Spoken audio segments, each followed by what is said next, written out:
For obvious reasons, elephants do not go unnoticed. In about 1920, hunting had almost wiped out the elephants in this area. There were only 11 left.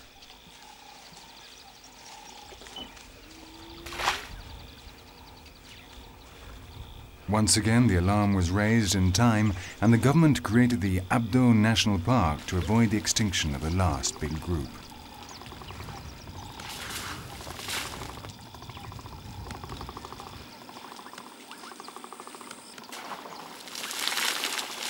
Parte extends over 12,000 hectares of fields, bushes and forests, but above all it has large numbers of ponds for drinking and washing, something of fundamental importance for elephants.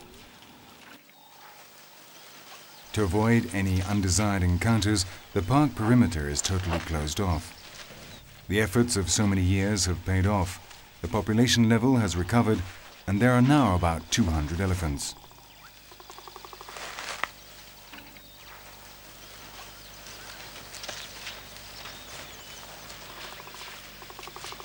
Elephants are some of the few animals that are capable of seriously affecting their habitat. They consume between 150 and 300 kilos of plant matter every day, so their numbers must be controlled in a limited area such as this one. All cases are important, but the most symbolic action has been taken in this case: the white rhinoceros. The treatment meted out by European colonizers on this animal was so brutal that by the end of the 19th century it was thought to be extinct. Fortunately, some herds were discovered soon afterwards in East Africa and Sudan, although this was a different subspecies known as the northern white rhinoceros. Meanwhile, the southern white rhino subspecies continued to be extinct, and to a great extent this brought about the appearance of a conservationist conscience, which saw how one of the greatest animal symbols of Africa was disappearing from its country. Then something happened. In 1894, a small population of rhinos was found here, and it was immediately declared a national park in order to protect them.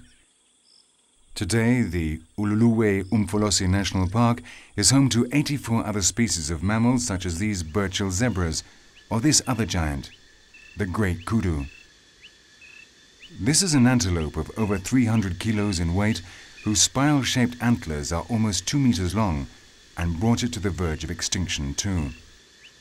Its survival technique is camouflage, and only when it is sure it has been spotted does it run away like almost all antelopes.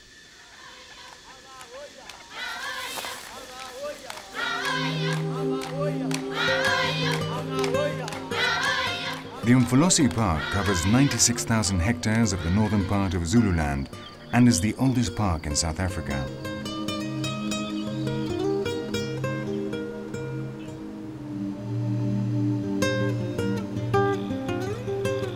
The white Umfolozi and black Umfolozi rivers cross the park, creating a varied landscape which is home for all the greats of Africa and lots of small ones too.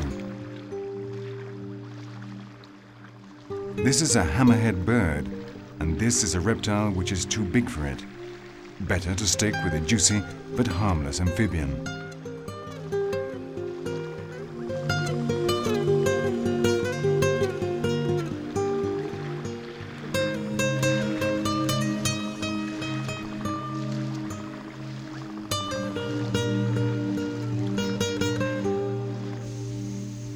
Impalas also live in Umfolozi, but as we saw before, the most troublesome residents of these closed parks are elephants.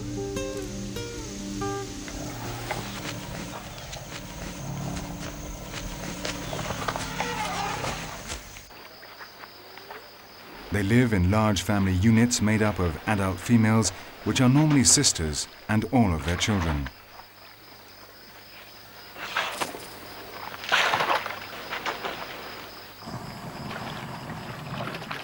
The community educates the little ones, who learn mainly from the great she-elephant, the matriarch of the clan that is almost 70 years old.